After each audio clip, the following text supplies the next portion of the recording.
sont pas faire 3 tirs. Il a marqué 10 blancs. Ce jour, il a tiré aussi au premier. Le match, c'est lui, c'est pas eux. Au moins l'autre. À la fin, le gars est plus venu tirer après. Bon, après, je l'avais fait son tête. C'est les anniversaires, Diego. J'ai dit Diego, t'as vu? Dans nul monde. Ah, c'est quel âge que t'as aujourd'hui? 20 ans et toutes mes dents. Et oui, j'étais d'un vieux, moi. Merci, j'ai vu ton message. On a fait semblant. On a fait comme si genre. On a dit bon, on va pas le. On a reçu le rédigeant d'anniversaire. Vous avez envoyé un message. Anniversaire Jojo. Joyeux anniversaire Jojo. Joyeux anniversaire Jojo. Joyeux anniversaire. Pas vu. Alors, nous sommes avec. Dans ces liens, Anderson. Alors, vous avez fait 2 matchs, vous avez enchaîné 2 matchs hier. Comment tu t'es trouvé dans le collectif? Comment tu as trouvé ce match? Et comment tu t'es senti toi personnellement? Alors pour le premier match, j'ai trouvé dommage qu'on perde parce qu'on se réveille à la fin. Mais sinon, sur l'ensemble du match, on a fait une bonne prestation. Bon, plutôt moyenne en défense. Mais offensivement, c'était bien, on a produit de bonnes choses. Et on voit que par rapport à la première année, il y a une grande évolution sur notre jeu, que ce soit en attaque ou en défense. Et pour ma prestation personnelle, c'est que du travail. On a travaillé, on commence depuis août. Ça fait 3 ans qu'on travaille ensemble, que je travaille tout seul. Et voilà, pour le deuxième match, on a produit aussi de bonnes choses parce que on joue contre des mecs. La Réunion, ce sont des équipes qui s'entraînent très dur, qui ont beaucoup de discipline et qui font très peu d'erreurs. Donc on voit que quand nous on faisait des erreurs, ça payait cash. Ils jouent très bien, c'est une bonne équipe, mais je trouve que nous aussi on s'est bien battu. On n'a pas lâché, on s'est battu jusqu'à la fin. Et franchement, je trouve qu'on a produit de bonnes choses. Ok, merci beaucoup.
T'as tapé ton doigt sur le poteau? Oui. Massa, mon crème.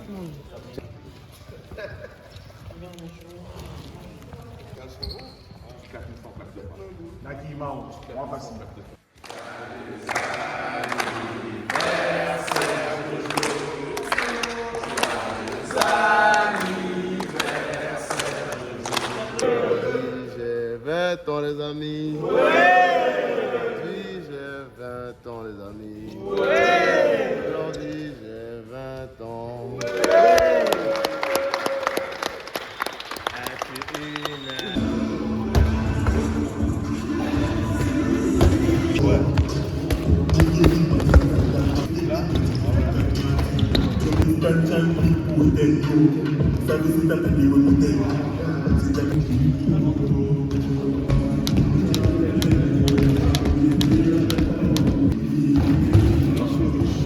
Sérieux?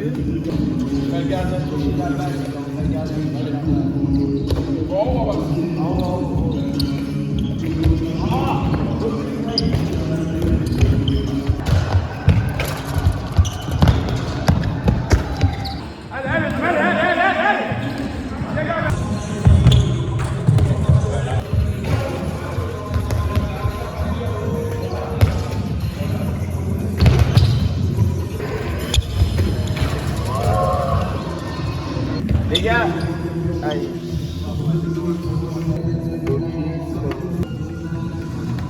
Nathan et Ça, c'est bien défendu.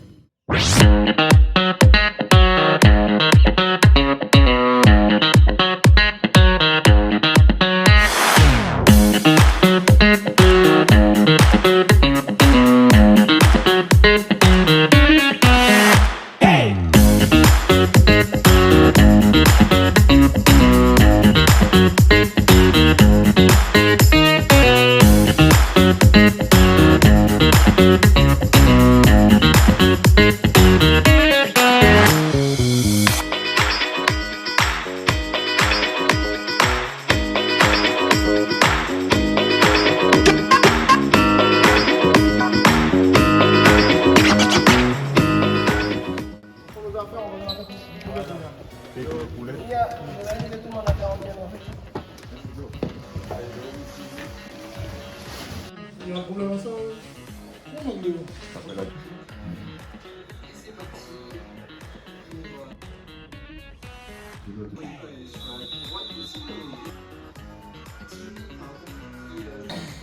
Moi, numéro 3 à droite.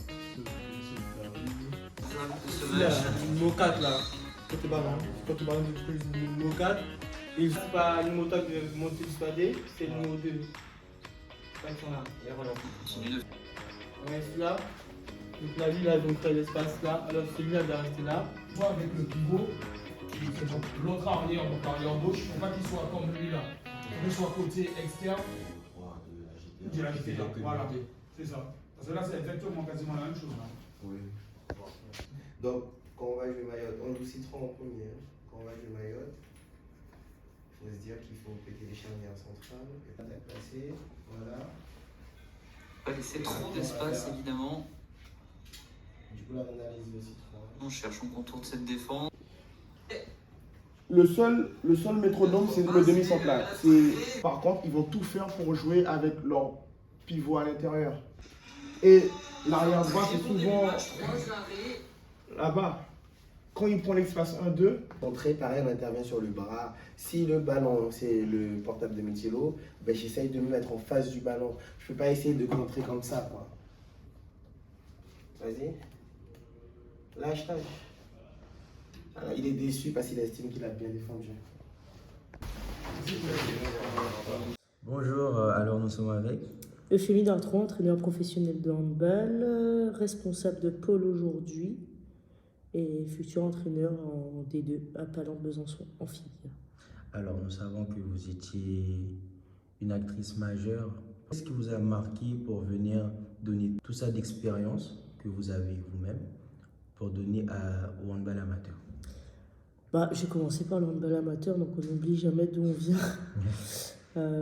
J'ai commencé par la Guadeloupe, j'ai tout quitté il n'y a que 3 ans, ça fait que 3 ans que j'en fais mon métier. Mais avant, j'étais comme les Boulous, comme le sont 98% des entraîneurs sur nos territoires ultramarins. Ce que j'ai aussi, c'est que je sais d'où je viens, donc les problématiques et le contexte des territoires ultramarins, je les connais un peu, donc j'essaie de les amener dans mon approche de transmission au cadre, comme je le fais avec le GELDAR cette année, sur comment construire des projets, comment construire des projets sportifs et les alimenter, les animer.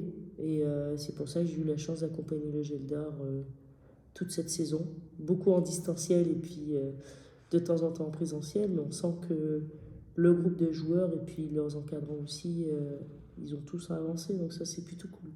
Est-ce que vous avez vu un changement sur le plan collectif du jeu que le GELDAR mettait avant? Alors, on a une culture antilo-guyanaise du handball qui est beaucoup dans le duel. Dans le duel pour marquer un but et pas forcément dans le duel pour créer et dans le duel pour mettre mon copain dans des bonnes dispositions pour pouvoir marquer un but. L'idée au départ, ça a été de valoriser cette compétence technique et athlétique qu'on a, qui fait notre force ultramarine, pour être justement à la création du jeu. Et pas uniquement dans l'idée de je vais gagner mon duel et puis je vais aller au tir. Voilà. L'échéance à venir, en l'occurrence les finalités qui viennent là, sont justement vont être révélatrices de l'évolution. Je pense qu'on va pouvoir jauger de leur avancée. Mais en tout cas, ce qui est sûr, c'est qu'aujourd'hui, on parle tous handball. Quand je suis arrivée, peut-être que la culture n'était pas forcément là. Donc, il y avait certains mots que je pouvais employer qui n'étaient pas forcément compris par tous. Et je pense que ça, c'est déjà un gage de réussite, le fait qu'on soit tous capables de parler de la même chose et d'employer les bons termes au bon moment et au bon espace. Nous savons aussi dans ce collectif, il y a beaucoup de jeunes, très jeunes. Donc, quel message vous voulez faire passer à ces jeunes-là? De continuer parce qu'ils sont engagés. Alors, il y en a qui sont au pôle, donc que je connais sur le parcours de performance fédérale, que j'avais déjà vu, du coup, des fois un petit peu plus jeune, déjà. Mais c'est surtout de continuer et puis de ne jamais oublier que la diversité et toute cette culture, je parle de le panier de crabes handball qu'il y a sur le sol métropolitain, on l'a peut-être un peu moins nous sur le sol ultramarin. On est un peu en retrait comme ça de ce qui se fait du très haut niveau et j'ai envie de dire de ce côté vulgaire du handball qui est complètement démocratisé sur la France métropolitaine. Il faut tenter de se rapprocher de ça au maximum. Donc on a des compétences, on a des super pouvoirs et il ne faut pas se contenter des super pouvoirs. Je pense qu'il faut continuer de les alimenter, de les travailler pour pouvoir les exprimer pleinement. Et comme je leur disais tout à l'heure, on est garant de l'héritage handballistique ultramarin et il faut continuer de travailler dans le sens où chercher à le mettre au profit le plus possible pour qu'il perdure le plus possible sur nos territoires. Ok, merci beaucoup et à la prochaine. On peut en parler après à part si vous voulez. D'accord? Donc on met ces douleurs de côté. S'il faut serrer les dents 2-3 minutes parce qu'on est bien sur le terrain, eh bien on serre les dents 2-3 minutes et on sort après. Et les derrière, le groupe prend le relais parce que nous sommes un groupe.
Derrière, on met ce qu'on sait faire en activité, en défense et en attaque. Voilà, c'est discipliné.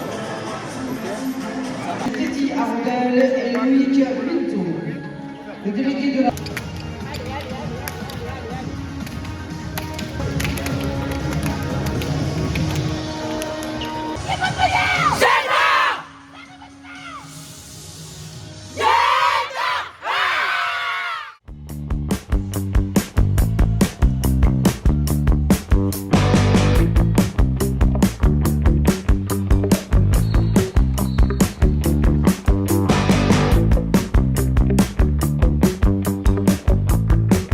vrai qu'on a mis un petit peu de temps à rentrer dans le match. Après, bon, c'est une équipe qui est forte en face. Hein. Je ne vais pas trop glorifier l'adversaire, mais c'est une équipe, il ne fallait pas qu'on rougisse. Et puis à la fin, le résultat final, au niveau du score, il fait mal. Mais par contre, sur la manière, on va dire qu'on va essayer de rougir le moins que possible. Maintenant, il nous reste encore un match à jouer. Et le dernier match, on y va avec les tripes et ça va être la guerre. On va chercher un résultat sur ce dernier match.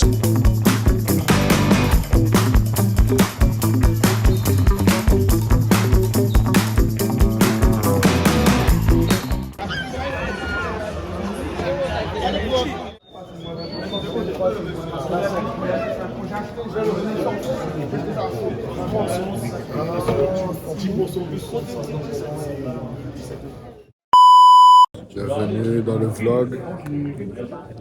Caméraman s'est fait filmer. Voilà.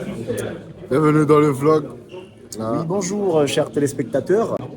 Là, on est Chabert. Là, on est Chabert. Chabert par l'homme C'est pas sérieux. Là, il y en a qui sont en train d'acheter des trucs là. Regardez, ils sont en train de faire leur achat pour la saison prochaine, saison plus. Le t-shirt regardez, vous voyez, là, c'est le moment décisif. Vous voyez là, il est au Judo Tsen. C'est son anniversaire aujourd'hui. T'as pris quoi aujourd'hui? Comment? T'as pris quoi là? Oh là j'ai pris un petit t-shirt Mel là. Mais t'as taille S. Ah ouais, je cherche une taille M parce que. Ok. On va aller voir les autres, Et toi, Dim, t'as pris quoi? Moi, pas gain comme, pauvre base. Et toi, l'ancien, t'as pris quoi? 43 XL Corazon. 43 XL. T'es chaud? L'année prochaine. T'es chaud?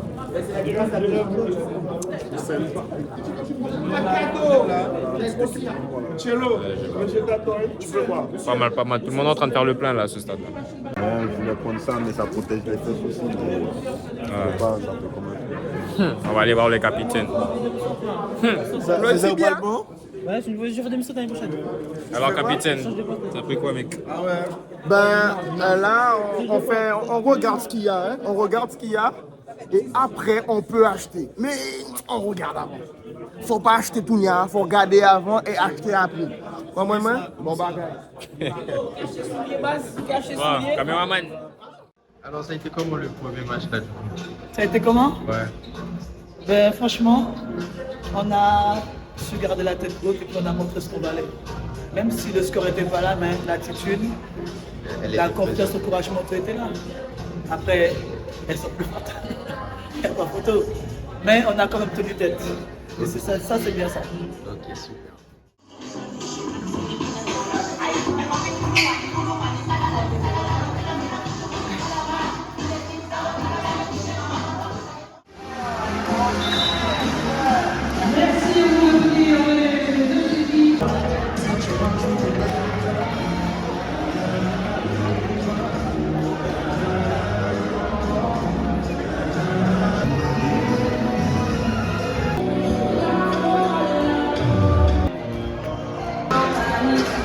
Par rapport à ça, vous pouvez les balles, vous les coups, il n'y a pas de problème.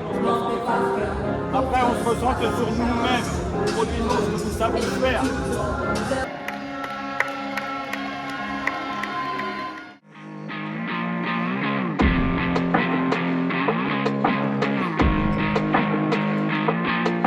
Oui, il y avait une bonne attitude. Après, bien sûr qu'on est déçus.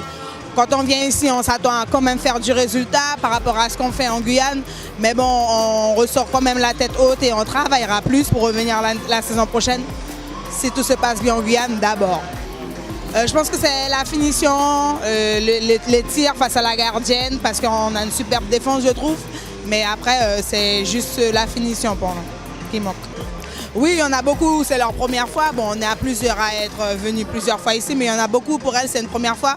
Donc le temps d'adaptation, le climat, tout ça. Et après, c'est une bonne expérience, c'est quelque chose à vivre, donc voilà, on le prend bien quand même.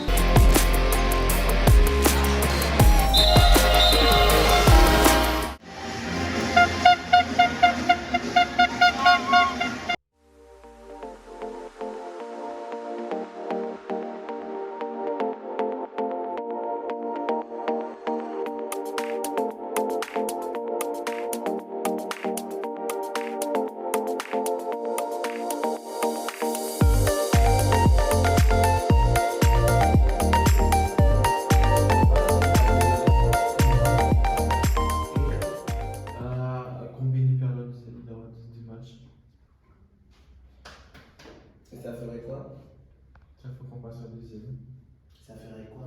Ça fait qu'on passe en deuxième ou Ça bien ferait quoi du coup? Alors en finale, N3. Ok. Merci, c'est ce que je voulais entendre.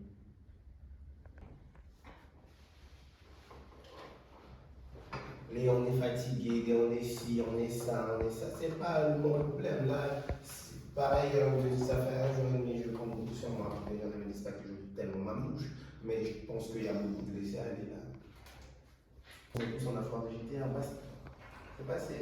Maintenant, il y a ces deux matchs-là, et en fait, dans la réaction des deux matchs, il aurait fallu être dans la réaction de ce qu'on a produit sur le terrain devant la Réunion. Et puis là, on ne joue pas aujourd'hui, on s'est entraîné. Sur l'entraînement, on a reproduit la même erreur. Voilà, c'était le grand point. Je ne vais pas dire négatif, mais l'avertissement. Et l'avertissement est arrivé tard et je m'en veux. Depuis 2-3 ans, je ne sais pas si vous entendez, je me dis je m'en veux. C'est pas pour se voir, ça. C'est pour aller chercher un résultat.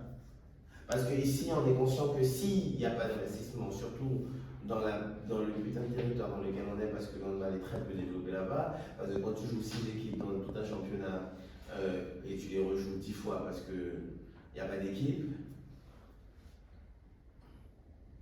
ben, c'est pas les mêmes conditions qu'en Martinique où il y a 3 championnats. En Guadeloupe, bon, il y a quand même 12 équipes. Voilà. C'est pas la même chose le handball. On a essayé de l'élever, de vouloir faire quelque chose de bien, mais ça coûte de l'argent. Hein.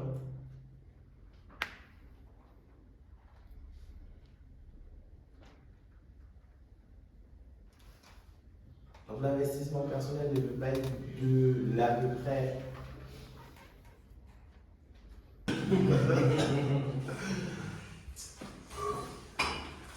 Tu dois faire un Kenny repartir d'ici avec le sourire, tu vois ce que tu veux.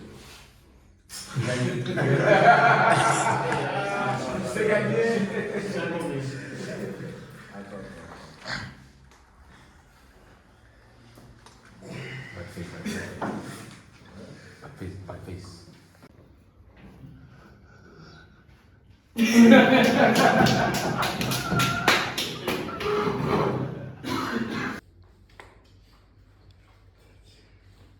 Ça a commencé? Ouais. Ça commence maintenant.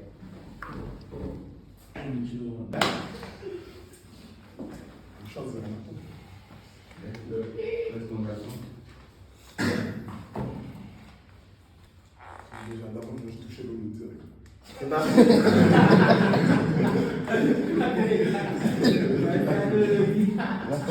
Si tu veux pas, souris déjà. Tu veux me toucher? Non, toucher.